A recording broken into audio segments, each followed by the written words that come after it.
Thank you to those of you who are joining us on the stream as well. Thanks to you who are watching again on repeat, so we welcome you once again. As I was saying, this is one of the most coveted competitions that we have at the University of Nebraska.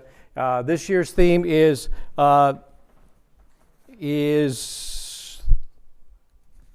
have it, 402 Through the Lens, and it's a challenge to have these students take a look at this area of Nebraska through their own creativity, and it's something that we're very much excited to share with you today. We want to thank especially the generous donation of Phil Perry, who makes this possible. His support and belief in our students is something that we really covet and we really appreciate. Phil is a graduate of UNL, and he became a successful businessman and real estate developer, but he has also had a lifelong passion for the arts and a belief in our students as well, and he wants them to develop that lifelong passion and show their creativity. This competition is an opportunity for us to showcase the kind of talent that we bring into the College of Journalism and Mass Communications, the kind of talent that they have, the way we're able to develop that talent, and then send them out into the state of Nebraska, throughout the country, as well as to the world. So that's one of the great things about this. And of course, we're thankful for Mr. Perry and his generous donation, because there are $10,000 available to the students throughout this competition. And Mr. Perry was with us earlier today for the start of our event. He is now watching us on the stream, so we want to welcome him as well, and also say happy birthday. His birthday was yesterday, so happy birthday to him. All right, 402 Through the Lens. Again, how do these students see this area of Nebraska? Through the vibrant cities of Lincoln and Omaha, to the rural areas that are so important and at the heart and soul of the state of Nebraska. We want to see how these students see this area through the lens, and then share their talents with all of us.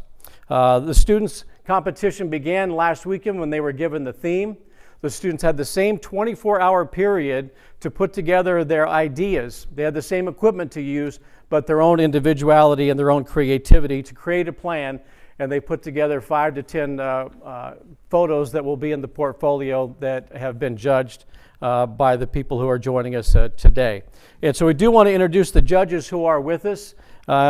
First of all, they're all right down here. So if you would stand or wave, want to welcome back to Nebraska, Alan Shaban, staff photographer for the LA Times and a Seward native and a College of Journalism and Mass Communications grad. Thank you, Alan. Alyssa Shukar is co-director of the Missouri Photo Workshop and a founder of the Chicago Prism and Photo Workshop. Frank Franklin II, staff photographer for AP in New York. Victoria Peterson, freelance wedding and lifestyle photographer. And Mike Davis, a visual storytelling consultant, editor, educator, and author. Thank you all for being here, and we really appreciate the effort that you give our students, because it does mean a lot, and some are coming from all over the country to join us, so we appreciate it. Now we want to welcome in a man who has the most passion perhaps of anybody for this competition, our professor of photojournalism, Sean Hill.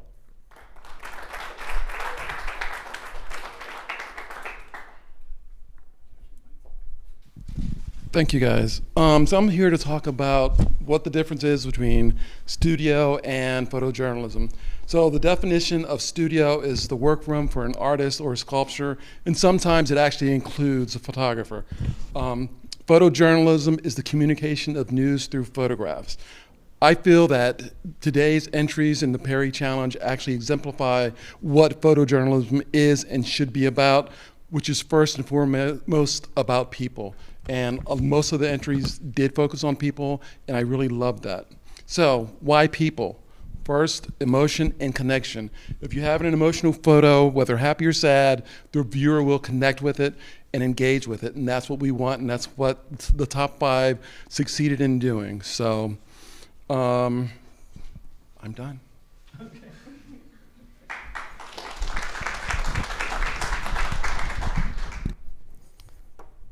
All right, what we want to do right now is we have some people that we do want to thank. I mentioned Phil Perry a moment ago. Also want to thank the members of the scholarship committee, along with Sean, Alan Eno, who is producing the live stream, which is a production of students here at the College of Journalism and Mass Communication. So thank you to Alan, and thank you for the students who are helping to put this show together.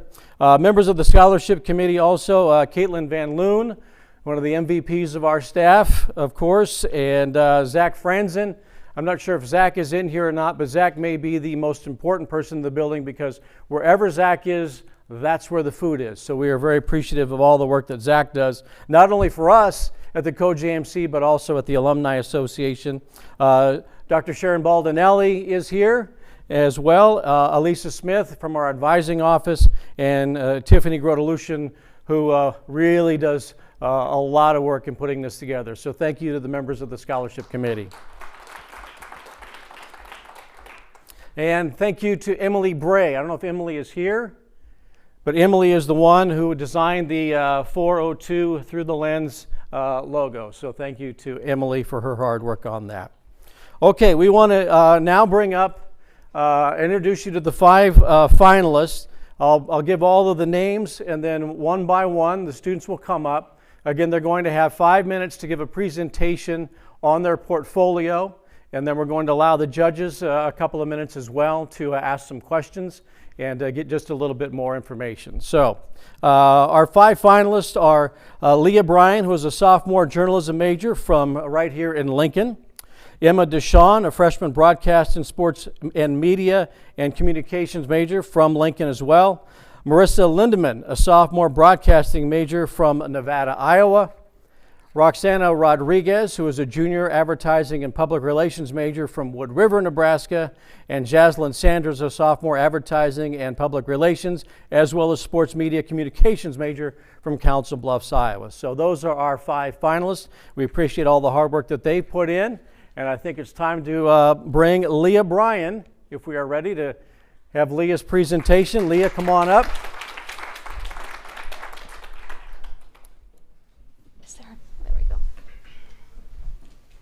Hello.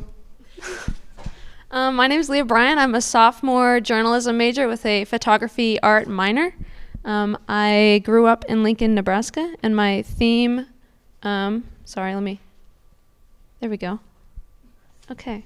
My inspiration for the theme was my sister. My sister has moved 6 times in the last 4 years, and the place that she defines as home is 402. My thoughts on my theme is why 402? And I think through my project I convey the home that 402 is to her and to families. So let's go through it.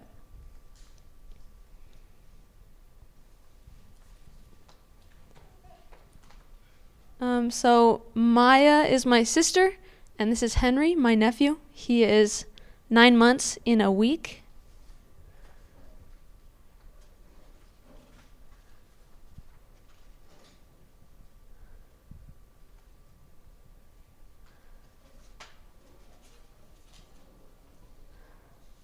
I wish you guys could see this on a computer screen. Because it's a projector, it's not an LCD screen, the lights are a little bit different. But on the UNL website, you'll be able to see it pretty soon. Something that got brought up in critiques with the judges this morning was, where is the father? He's shown in a black and white image, and so some people thought maybe he'd passed away. He is present. He's actually here today holding my nephew. So just to clear that up. My idea was that it's about the motherhood, about how she is a stay-at-home mom taking care of her kid and always has 402. She doesn't have a job to escape to. She always has to, I can't really formulate. It's just 402 is who she is. It's where she finds her happiness and where her home is.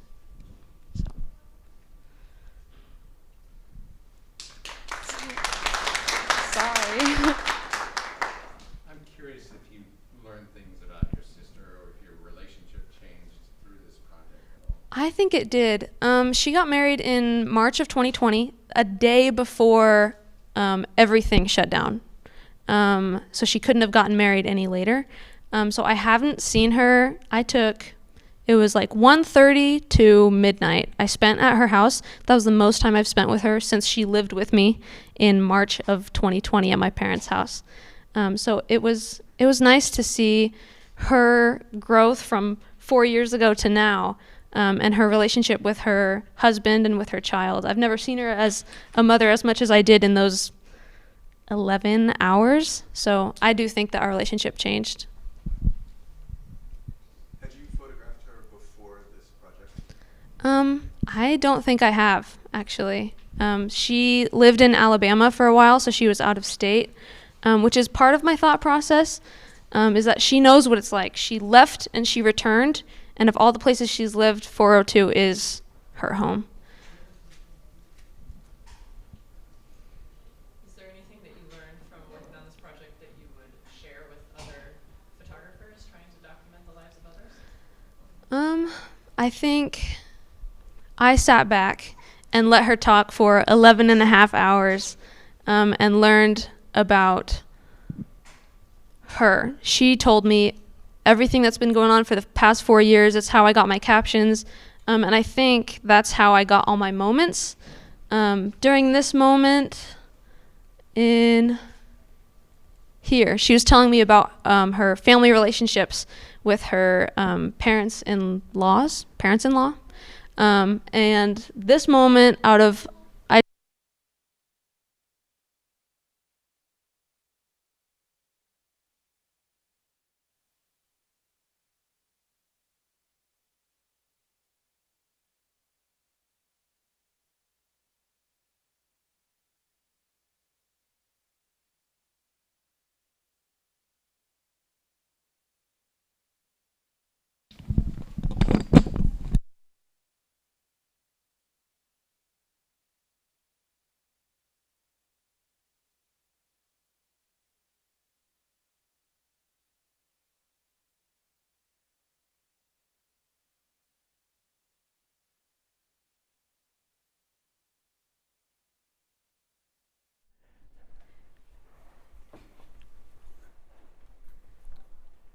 Would you like them to just use this one? Okay.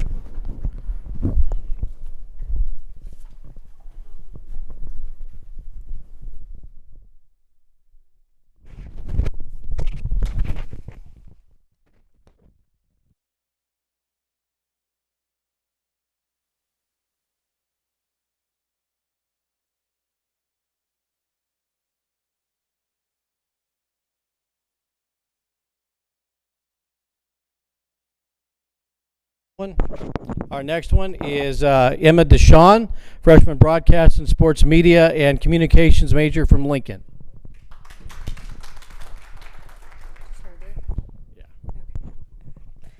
Hello. I'm Emma Deshawn. I'm a freshman. So my project that I incorporated through the 402 was about women empowerment, like through the generations in the 402.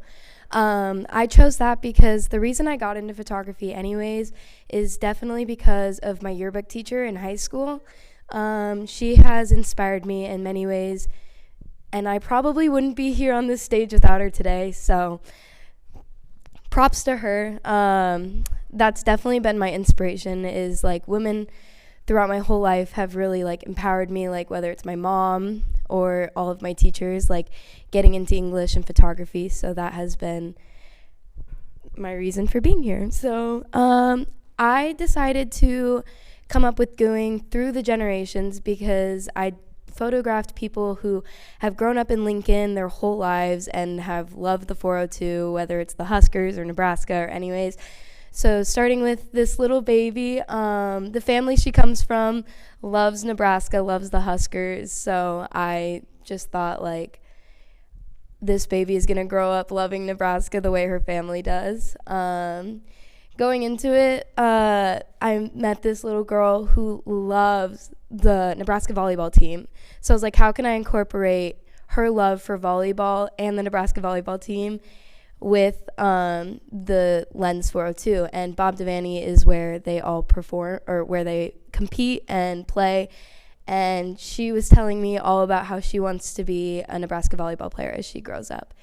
Doing this project, I definitely learned that the term Nebraska nice is real, getting to know people and getting to know their stories. You learn that people from Nebraska are really nice, like genuinely. So this girl here, I actually ran into a problem on Friday, the first day of the competition. I had went to this place called Cause for Paws. It's a thrift store where it's run by women, and all of the proceeds go to animal shelters. I could not find anyone in the age category that I was looking for the first day. So I went back Saturday morning, and this nice girl, Peyton, was there, and I got to know her, and she loves thrifting. Like, she buys most of her clothes are either like hand-me-downs, or she likes to go shopping and go thrifting. So getting to know her and her story was really nice. And yeah. These are my friends who are in a relationship. They actually go on weekly dates to Pioneers Park, which is, I feel like, a staple in Nebraska. They weren't comfortable being photographed on camera. I know that was something that was brought up in critique today, because obviously you want to get to know the person, but I feel like emotional touch is also an important like factor of like getting to know people. So they always go on weekly dates to Pioneers Park and sometimes do different things, but mostly to watch the sunset. So I felt like that was a pretty important part of 402. This is my friend Emily. She is actually graduating here in May. She's a biochem major. And she's getting ready to apply for grad school. And so putting on a business outfit and getting ready to go out into the real world and go to grad school in Omaha, I think is an important part, especially when you're graduating from like UNL, an important part of Nebraska. This is at Region 5 Systems, which is a place in Nebraska that works with like the homeless and mental health and lots of things in Nebraska. This woman specifically, her name's Renee. I actually had another challenge with photographing her because the photos I had taken originally didn't come out well. So I just went into her office, found an award that she had taken, and decided to do this. She works a lot with like the youth with mental health, people who are having like, whether it's like suicidal thoughts or anything like that. She works closely with the families and helping them. This here's my grandma. She loves to go to coffee shops. It does not matter where.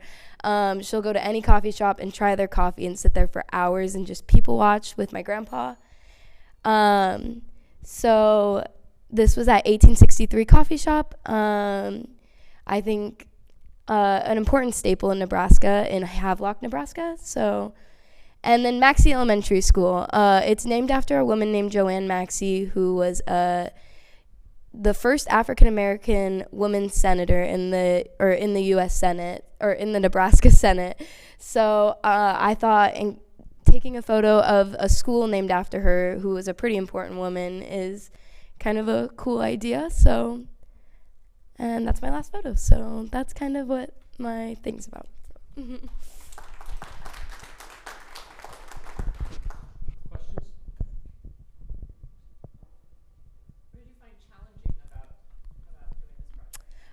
Only having 24 hours and going all over like Lincoln and outskirts of Lincoln was a real challenge in trying to get the photos. Also, I think waking up early enough to take this photo at 7 a.m. was a challenge for me. But yeah, also just like trying to hear people's stories in a short amount of time, like getting to know people while also being like, hey, I'm on a time limit, like let me get to know you and let me know your story, but also I have to go to the next location. So that would be what I would say. So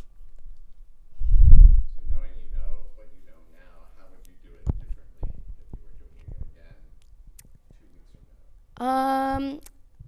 I would say having more of like a plan on like locations I'm going to. Like, I kind of like started at one place and went all the way across the other town to another place. So like starting with one plan and planning it out a little bit better would probably have been easier. So I could have spent like a specific amount of time at each place. I think would have been really helpful for me. Do you think the places drove your story more than the people? I think it helped like put together my story with the fact that these are important places like Staples in Nebraska, but I think getting to know these women and how they like contribute to the 402 has been, I think, makes it a little bit more important, I think. So Okay. Thank you very much. And Mr. Sean at Lincoln.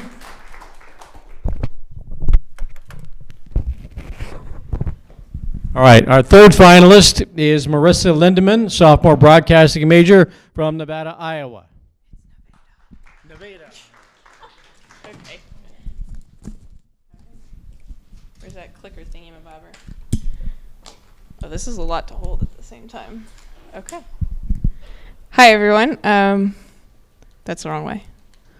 Okay. My name is Marissa Lindemann, and when I heard the theme 402 through the lens, I asked myself the question, who sees Lincoln, who sees 402 differently than anyone else? And for me, the answer to that question was the running community. They get to traverse hundreds of miles through Lincoln, sometimes in a day, sometimes over weeks and months. And so they have a view that I think no one else has of Lincoln and 402. So I really wanted to showcase that. And then Anne Ringley, who is my subject for this story, has been a pillar of the running community for decades. And so I thought being able to view Lincoln through her eyes would really help tell this story well.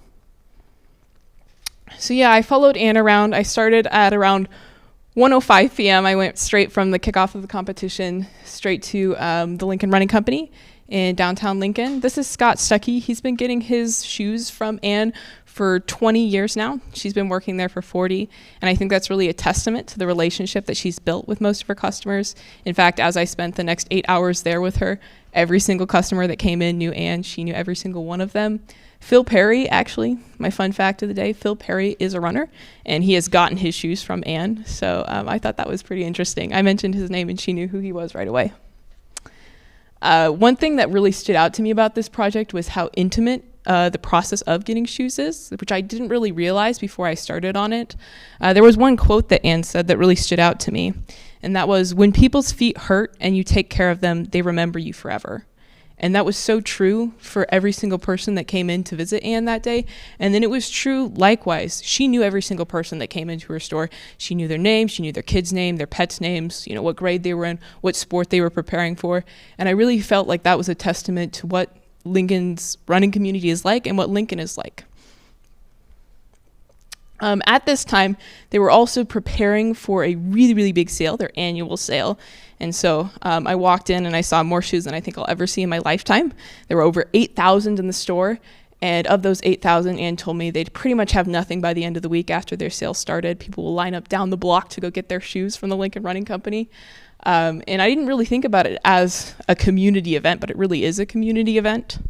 I also didn't really know Anne before this process, but I did want to note that if I had to spend any 24 hours in such a small enclosed space surrounded by boxes of shoes with anyone, I'd pick Anne. She was an awesome person to work with on this. Of course, this wouldn't be a running story if I didn't actually have photos of a runner. So I said I started my day 1 p.m. to 8 p.m. at the store, and then I went back and edited for 4 hours. I slept for 4 hours, and then I woke up at 4 a.m. with Anne to go with her on her run. When we talk about challenges in this, when you are photographing runners, they are literally running away from you. So that's something that I didn't think about would be hard to photograph. But yeah, Anne gets up every morning, 4 a.m., and she'll go for her 5 a.m. run. She ran 10 miles this day. Some of the feedback that I got from the judges was that they were wondering where the conflict in this story was. And for me, there's an internal and an external conflict with a runner. The internal conflict is no one in their right mind wants to wake up at 4 a.m. to go run 10 miles, but Anne does. And that's really incredible and inspirational. And then the external conflict is most people would look at this photo, most people would look at Anne, see that she's a 66-year-old older woman, and make a lot of assumptions about who she is and what she's capable of. And I think that the unique part of her story is how she's overcome that. Anne started running when Title IX was passed in high school. And so she went directly to her principal and demanded that they have a track team. So she was a really powerful woman for me in that sense too. Anne also teaches a running class, so after she ran her 10 miles that morning, she waited till her class got there, and then she would also sometimes go run 5 more miles with them. So really a powerful woman. I like this photo a lot because it showed the connection that she had with her fellow runners. Yeah, and it also showed that like this is a community more than anything else. Most people you meet don't act super excited to get up this early to go run, but these were some of the happiest people I've ever met in my life, and that was really inspirational to me. And then this photo I really like, of course, because it creates that triangulation, and it shows, you know, the people are there for Anne because she's made that connection with them, but they've also started to help each other. And so people start showing up to run because they've found their running buddy, they found that community. Anne is also a coach at Nebraska Wesleyan. Well, she was for many years at Nebraska Wesleyan. She taught track and field. And so she continues to coach many of her runners. This is Carrie Grant. She's training for an ultramarathon. She ran 30 miles that day, something that I never thought someone could do. And then this last photo I think was really important to me because it again showed that community aspect. All these runners get there, they go through that challenge, and then at the end of the day, they end it by a little bit of fellowship and just sharing, you know, a meal together. So yeah, thank you. Questions? You said that you didn't know her before this project. No, I didn't. What made you choose her? When I started with the theme, I just picked a giant whiteboard like this. I wrote 402 through the lens, and then I wrote all the communities that came to my mind that I thought represented Lincoln well. And I put down the running community, and then one of my friends was like, the running community? Well, do you know like the Lincoln Running Company here in town? You should go talk to Anne. You know, I get my shoes from her. She's super friendly. So I called her up, and I was like, hey, I'm a journalist. Do you mind if I follow you around for close to 24 hours? And she had no problem with it. So. Are there pictures that you didn't make that are still in your head? Yes. Yeah. Like I said, the hardest part was like it was a running story. I knew I needed a running photo of her. When I went out at 4 a.m., though, it was pitch black. And so it was really hard to get quality running photos of her where you could see her face fully because it was so dark. So I followed along with them for like the first 5 miles of their run on my tiny scooter. And it was a gravel road. And I was just following along trying to get photos. And like I would scoot ahead of them and then try to get photos. And then they'd run so much faster than I thought they could. So I really wanted like an action shot of her running. And that didn't happen as much as I tried. I got a photo of her coming back from her run when she was kind of slowing down already, and I knew I needed to include that because a running story needs a running photo. What surprised you about the process of trying to put together a narrative picture story? I think the biggest thing I learned was like people really like the idea of a photographer more than I thought they were. They were very amenable to the idea of me following them around, and I was surprised how frequently I had to remind them, like, I'm just here to observe. You don't have to pose for me. Like, ignore me. Pretend I'm not here. So, yeah, I had a lot of people that would try to pose for me, and, like, they were very, very friendly, which I said how happy they were to be up at 4 a.m., which shocked me. So I would just, kind of continuously remind them, especially when her class of, like, 75 people got there. Like, oh, you know what? Ignore me. And Anne was so excited. She was like, look, she's here to take photos of me. And I'm like, no, let me blend into the background. So that part was kind of interesting for me to learn about. Anything else? Great. Oh, thank you. It's Marissa Lindeman from Nevada, Iowa, sophomore broadcasting major. Our fourth finalist is Roxana Rodriguez. She's a junior advertising and PR major from Wood River, Nebraska.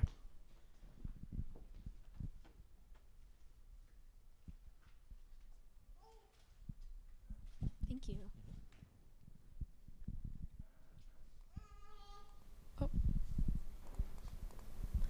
Hi everyone, my name is Roxana Rodriguez. So when I think of 402, I think of the people. I think about the marginalized communities and who has chosen to make it a place and call it home. I think about the generations of longtime Nebraskans and new Nebraskans who continue to move this state forward and to a more diverse future. So that being said, I chose my focus to be the Latinx community, and with an emphasis on the stores and the small businesses. and how they add to the Nebraskan culture and really create a bridge for the people back home. So this is my first picture. It's just like a picture of a cubby and where the workers place their belongings. And this is at the Pan Dulce Bakery on 11th Street. And I really wanted to capture something everyone can universally relate to. And that's just storing your belongings when you go to work. And for them, they start their days around like 6 a.m. and then end their days around 10 p.m. And it just represents, honestly, like, as you can see the name tags, but I think it represents how the countless people that work here and their names are forgotten, and yeah. And then this picture right here is from on 27th Street, the Lobo City's Mex Market. And this right here is Salvador Ayala. He's from Mexico City, Mexico. And when I spoke to him, he just told me he focused more on the joys of like having coworkers that he can relate to, that and just really shedding light on the importance of having people that look like you, having products that you know about, and just understand like where he's coming from. And I think it really helps him and his coworkers feel a sense of belonging to Lincoln. And then now we're back at the bakery. So this is Urlan Garban. He is from Cuba. He immigrated to the United States 5 years ago. And when he was telling me his story, he just really was focused on really finding better opportunities, a better life. And like, he started laughing when he said this, but he was like, you know what, I just really want to focus on my friendships. And I think that was something very like silly, but really like powerful to me, because like, I don't know, like no one else really told me that but him, like finding friendships here. And I feel like he just really embodies I feel like it's more than just him like rolling the flour. It's about him embodying like the countless Latinos here and Latin immigrants that strive for success in like this new land. Despite like working long hours, he's very like prideful in his contributions to his city. And I feel like he just symbolizes the dignity of like the undervalued and overlooked jobs.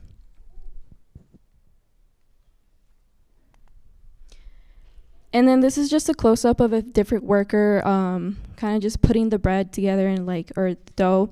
And for me, I think it really is like the American dream for me. Like, they're quite literally working to make the end product so that they can put them out to the people, and they are not only sustaining their livelihoods, but like the contributions to like the fabrics of their communities. And in these hands, I just see like the embodiment of like resilience, determination, and like the constant pursuit for a better life. And this picture, we're back at the Mex Market. So when I was speaking to the owner, his name is Ben, he really emphasized the importance of connection. Like, he wants the workers to be able to connect with the customers and be able to have like conversations so that they come back. And yeah. And then in this picture, it's just like a simple picture, but I feel like it really is important because it demonstrates the journey of like new Nebraskans having to like acquire skills and really overcoming like obstacles like language barriers and like financial constraints. So just mastering like these intricate details necessary to make these businesses successful.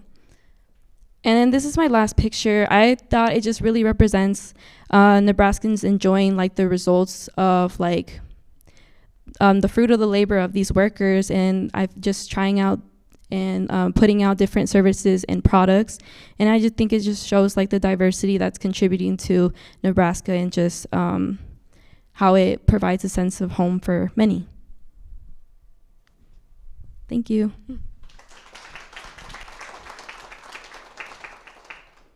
Questions?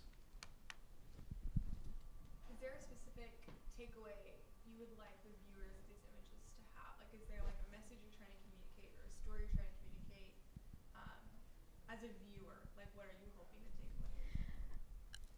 I actually spoke to the son of the owner of the Lowell Mex City Market, and we kind of had like the same like answer. How like I feel when like they talk about like Latinos, they just kind of like clump us all together and kind of erase our individuality. And I think it's really important to like remember like that these people are people, and like even though like they might come with like a bunch of labels, and it's like really hard being like a Latino here in the United States, that like even though like we come with all these labels, that we are just people in the end. Like there's nothing more to be said. I feel like I don't really like the kind of the emphasis like, oh, like immigrants like get work done, but then at the end of the day I just think they're people. Like they're not just immigrants, they're people, if that answers your question. Can you talk about some of the challenges that you've encountered while working on this project? I think just really choosing the pictures. Like I actually went to Crete and I took some pictures there. Went to some shops, and even though like I didn't use them, it was hard because I really wanted to include them and I wanted to include their narrative. So I think that was like my biggest challenge, just really like choosing which narratives I wanted to like represent and show to you all. So definitely just choosing the narratives. There's been debate, heavier a couple of years ago, about can someone from in our profession who's not from a given community go into a community, or is it better for people from that community to make stories? And it sounds like you speak Spanish, and so I'm wondering, how do you think, I mean, because your language skills and maybe background, could you make pictures understand things that someone else might not? Definitely. I think it's not necessarily that like that it's not okay for other people outside of like my culture to like photograph and kind of like advocate for us, because at the end of the day, like it's like it shouldn't be other people speaking for us. Like it should be the words should be coming from us. So I think that's when like allyship is important, because like you should just like listen and educate yourself rather than trying to speak for us. Anything else? Good job. It's Roxana Rodriguez from Wood River. And our fifth finalist is Jaslyn Sanders, a sophomore, advertising and public relations and sports media communications major from Council Bluffs. Thank you. Hello. Okay, so when I was given the challenge to photograph 402, I really wanted to take you guys, like the judges specifically, into my 402. So I photographed New Look Hair Braiding on 72nd Street in Omaha, which is like 10 minutes. I'm from Council Bluffs, Iowa, so it's like just a 10-minute drive. But this is a community and a place where like not a lot of people that aren't in this community would really be. And so I feel like everyone can see Memorial Stadium. People know that's 402, but people can't see this 402. So that was my main goal, to show you guys my 402.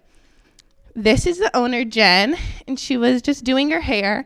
The biggest thing I really wanted to talk about while presenting my pictures was how challenging it was. So when people go into a hair salon, they go in to look better.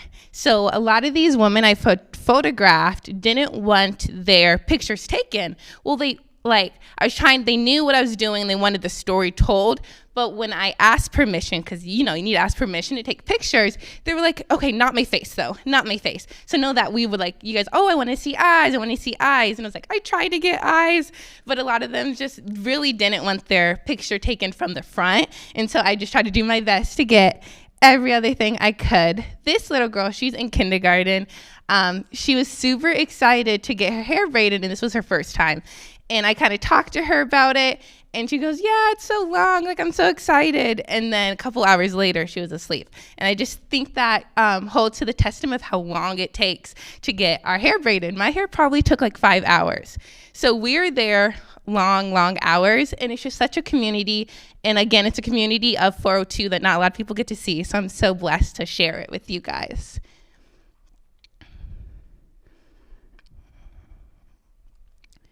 Go back. This picture was probably my favorite out of all of them because you can just really see how focused she is. Hair braiding takes a lot of focus and strength, and the woman who's getting her hair braided is a mother of 5, and she was just telling me about how getting her hair braided is something that she always looks forward to because it's time where she can connect with other women in her culture in the 402, like away from her kids, and it just helps her life easier when her hair is braided. She doesn't have to worry about doing her hair every day. This is a stool, and I was really debating putting this photo in because I'm like, I don't know if it really looks that good, but it's just such a testimony to what it's like to be a hair braid. Like, you want everything in one spot, easy access. And again, this is something that not a lot of people get to see. Like, a lot of people can see, again, the parks in Lincoln, but no one gets to see this part of Lincoln, or of Omaha. So I was really excited to show you guys that. Oh, this picture, so in critique, we kind of talked about the clutterness and how it's a little busy. And I just wanted to thank you for kind of defending me about how the clutter is just a part of it, and it really is. So I was debating, like, as I was taking pictures, the owner, Jen, over there in the green, she was like, oh, let me clean up for you. And I was like, please don't clean up. Like, I really want to show what it's like here. And this is like the reality of it. Is that, like, we have all the clutter everywhere, and it's just, I feel like it's home. Like, it's not dirty, it's not messy, it's just how it is, and it's so normal to us in that community. Yeah, thank you. Questions? You referred to this is your 402. Yeah. Was there something that you discovered, like, since you're working at it as a photographer, that you saw that you didn't expect?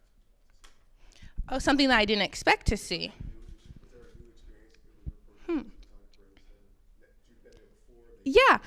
I guess I always knew they worked long hours because, like I said, each head takes about like 5 hours, like average.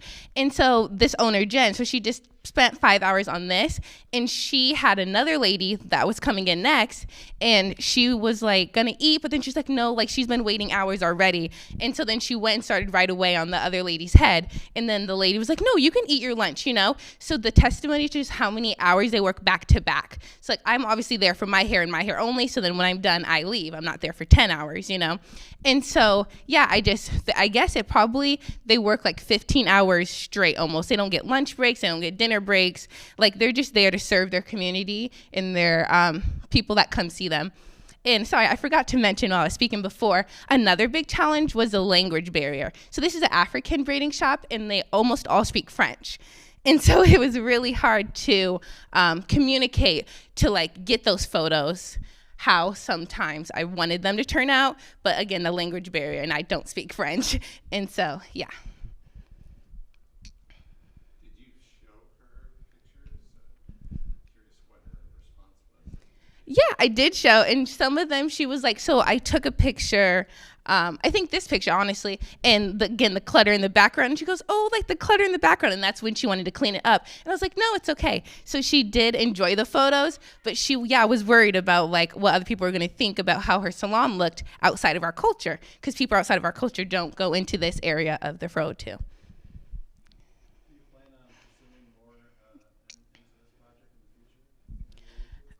Yeah, I would like to. Honestly, I'm really, really new to photojournalism. This is like almost one of my first times picking up like a camera like this and taking pictures. And so I would love to go deeper into it. Anything else? Thank you. Thank you. Thank you, Jaslyn. Jaslyn Sanders, sophomore from Council Bluffs, Iowa. All right. Thank you all, 5 of you, for your hard work and for your presentations. What we're going to do right now is we'll dismiss the judges, and they're going to get a chance to get something to eat. We'll let them go first, and if you could go out the door onto the right, that would be great. Give them an opportunity. Then those of you who are here, we'll have you file out as well, grab a bite. The judges will be going to room number 29 for their deliberations. We ask that everybody else come back in here to room number 15 so they can do their business on their own. And we will continue in about 20 minutes or so. So let them exit. You can follow, and then we'll continue a little bit later on. Thank you so much. Hey, I'm Alyssa Shukar. I'm a Washington, D.C. based photojournalist and writer, as well as educator. I was born and raised in Lincoln, Nebraska, attended Lincoln High, and then went on to the University of Nebraska where I studied journalism. I also worked at the Daily Nebraskan during that time, and had several internships around the country, including at the Omaha World Herald, where I eventually went on to work as a staff photographer before heading to Chicago in 2014 to launch my freelance career. Since then, I've moved out to Washington, D.C. and primarily work for national newspapers and magazines, as well as national nonprofits, including many in the food equity space. I think I was asked to judge this competition because I am a native of Nebraska. I'm a graduate of the journalism school, and I've had a lot of experience judging competitions for photography, both at the Perry competition in past years, as well as through Pictures of the Year International and the NPPA's Best of Photojournalism. I say that the best photographs always have three things. That's light, moment, and composition. So that's definitely something that I'll be looking for, but content is also king. You've got to make an image that tells a story that isn't just a pretty picture. So wanting to see, are the photographers thinking about how the light will affect the image? Are they thinking about framing? Are they paying attention to moments between people? It's all of these elements that make a meaningful storytelling image that will help the world understand the experiences of others. One of the advantages of being in college and one of the advantages of being a young photographer is that you have access to young people. I hope that photographers take advantage of that and really immerse themselves in the lives of college students, of people in their teens and 20s, and get a sense of what their lives are like, what their hopes are, what their challenges may be as well. When it comes to technical versus creative quality, I'm all about content. Obviously I think that it helps a photograph if it's well composed and well exposed. But at the end of the day, this is photojournalism, so it is about finding that intersection of life that will elevate our understanding of each other. The most successful photographs are often ones that you don't think about how they were composed or how they were made. Those photographs just bring you into the moment and show you, this human experience. I would say my personal photography style is human oriented. I'm all about making pictures of people because I think it's through those photographs that we come to understand one another better. I do some studio lighting, but the majority of my work is with natural light, and it's also with just like everyday people. I think that's where I really excel, is connecting with someone, building rapport quickly, and then making an image that helps tell their story. The most rewarding thing about photography is the opportunity to connect with other people. The most difficult and challenging thing about photography is, of course, getting that image. I think that we don't necessarily understand all of the elements that go into making a photograph. You see the image, you're like, wow, that's powerful. I assume this person just drove up and got out of their car and then made that picture. It's very rarely the case. Usually a good photograph takes hours upon hours upon hours of investment of your time and of your energy and in relationships. I always say the best pictures take time because they will elevate beyond something you would just see in passing and get more to the heart of an issue and the heart of a person. My name is Frank Franklin, and I'm a staff photographer at the Associated Press in New York.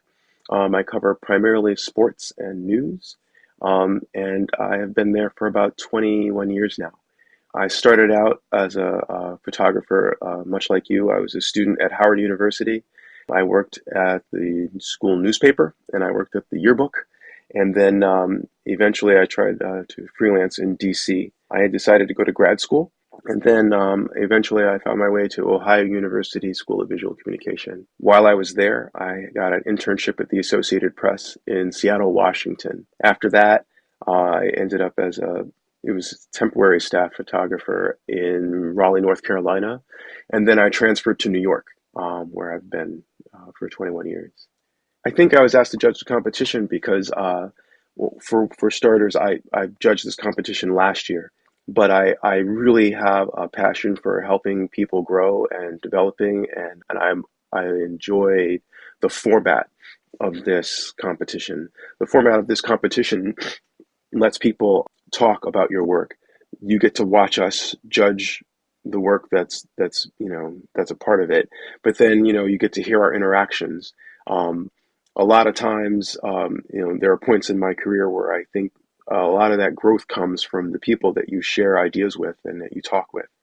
So being able to see work and hear us talk about it, it creates a nice interaction, I think. I think I'll be looking for the technical execution of the project and individual photos, but I think I will also be looking for visual solutions. I want to see people get into some challenging situations and work their way through it. Yeah, I'm looking forward to some of the surprises. I want to see some of the people's approaches to the things they're doing. Whatever the theme of this year's competition is, the actual assignments and the actual projects and the places that you have chosen always interest me. It tells me a little bit about the photographer based on what the project is, but it also tells me, what they're excited about and what interests them. What makes a good photograph to me is, if it grabs my attention and if it drives, a narrative.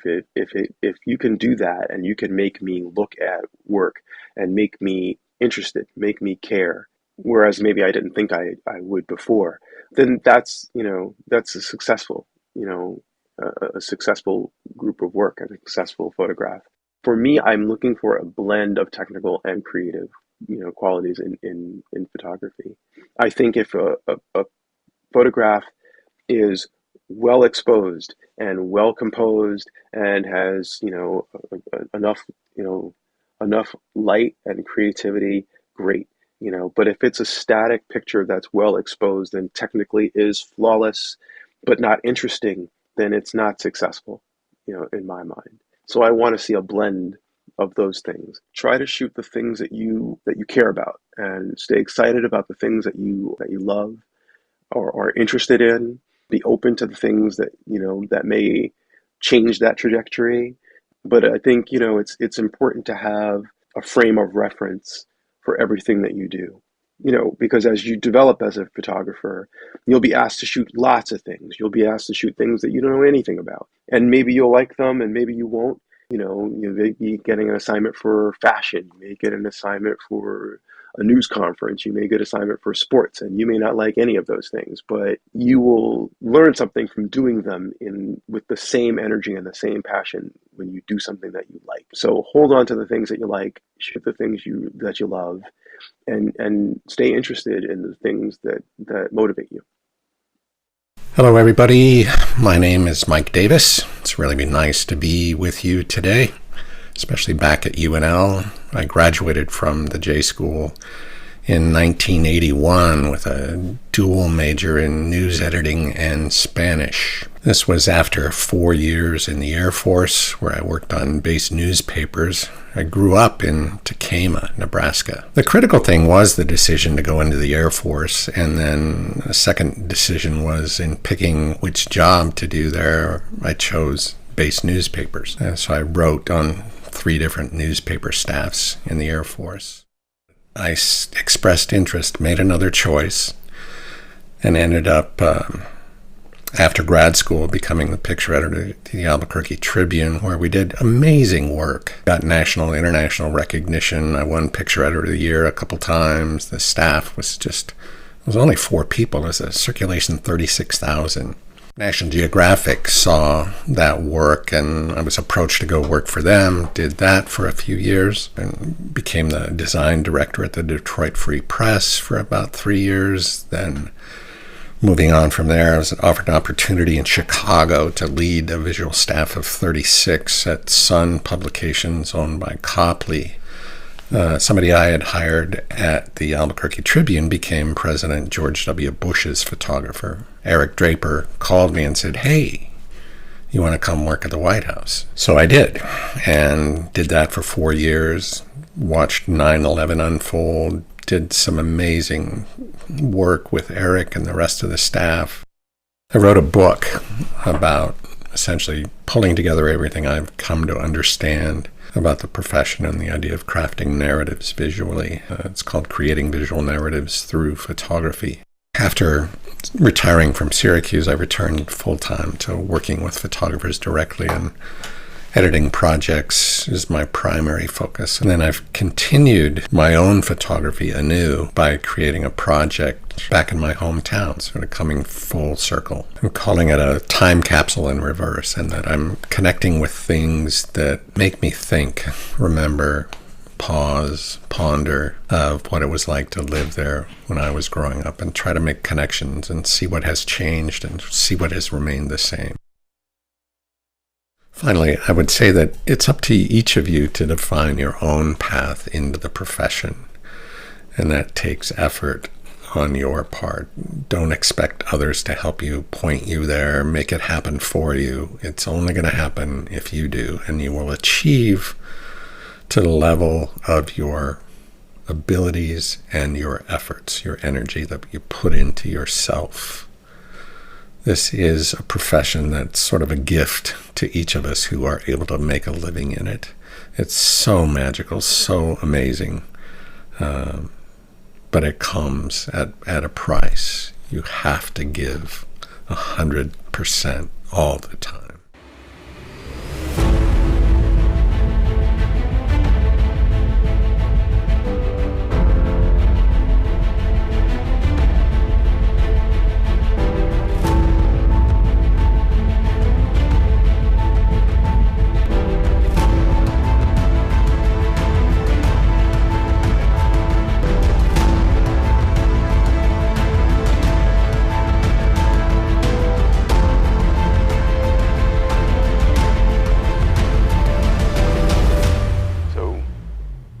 Reached a decision?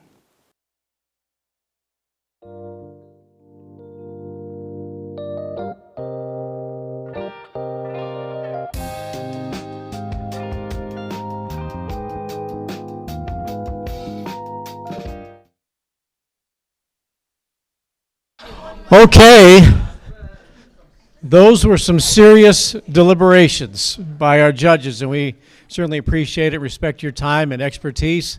The moment is at hand. Welcome back once again to the 2024 Perry Photo Challenge 402 Through the Lens. It's time now to honor those who have come here and presented their portfolios, and the decisions are in. To make the presentation, let's welcome the Associate Dean for Academic Programs and Associate Professor for AdPR, Adam Wagler.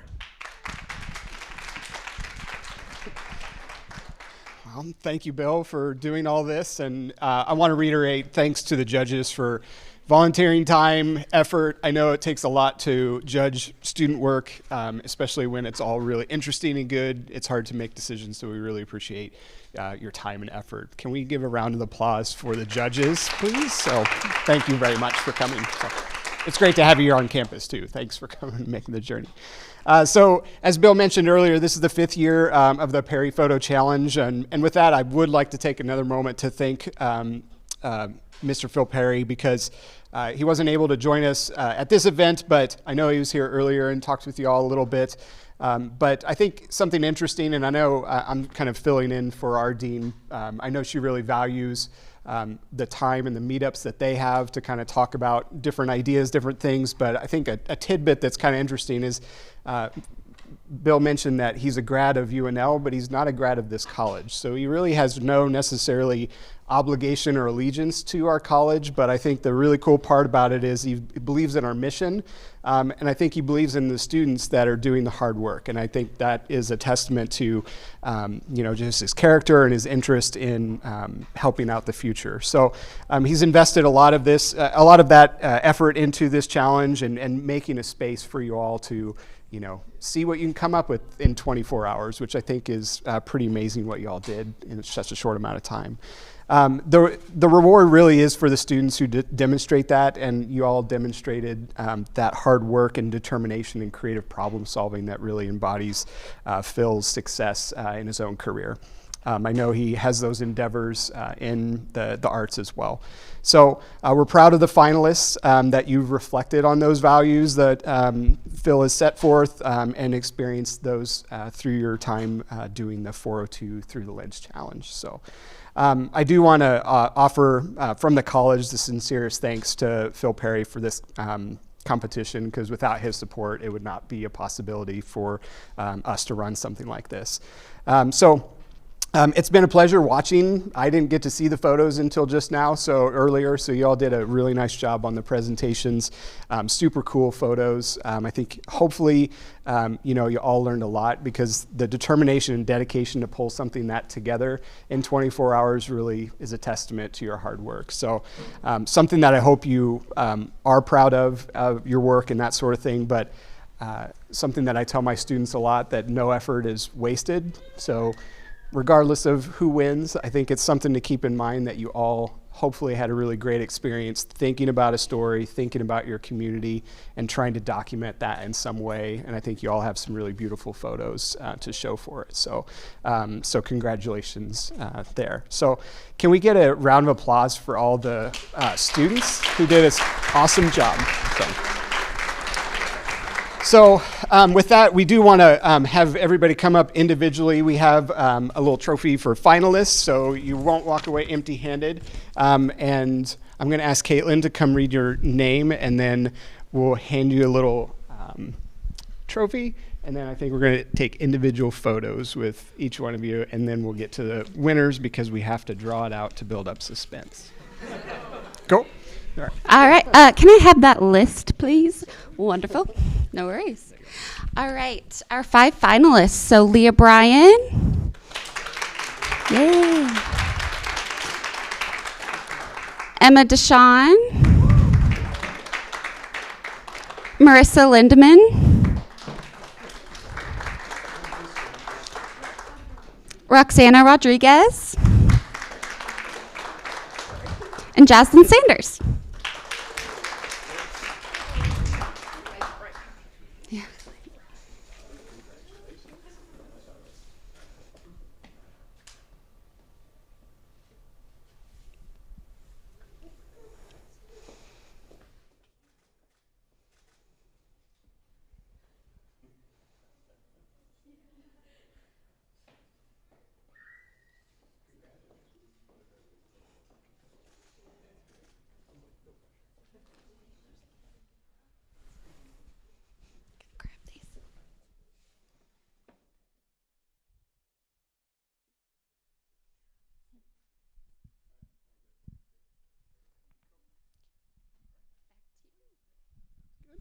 I'm going to get my little list. So we'll start by announcing, I need some kind of envelopes, or do I just read off of the checks? Oh, yeah, we can do that. Okay. Is that the third one? That is, can you see? That's second. That's Maybe not. second. Oh, I guess. Got it. So third, second, first. All right. I really want to make sure I read these in the right order. So we'll start with third place. So third place is Leah Bryan. Come on.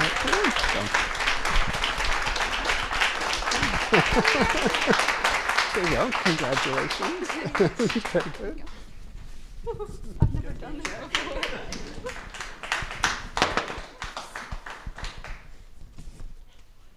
Where do I take this? You just go back that way. Okay. Okay. And then second place is Jaslyn Sanders. Congratulations. Thank you. There you go. No, keep that one. So, go that way.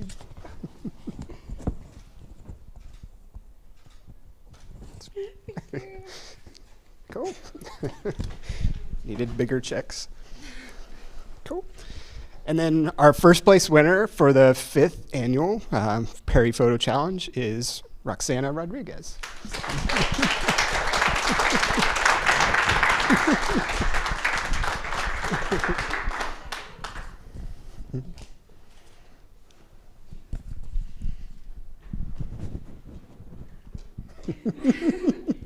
Congratulations. Very good work. Good work. Yeah.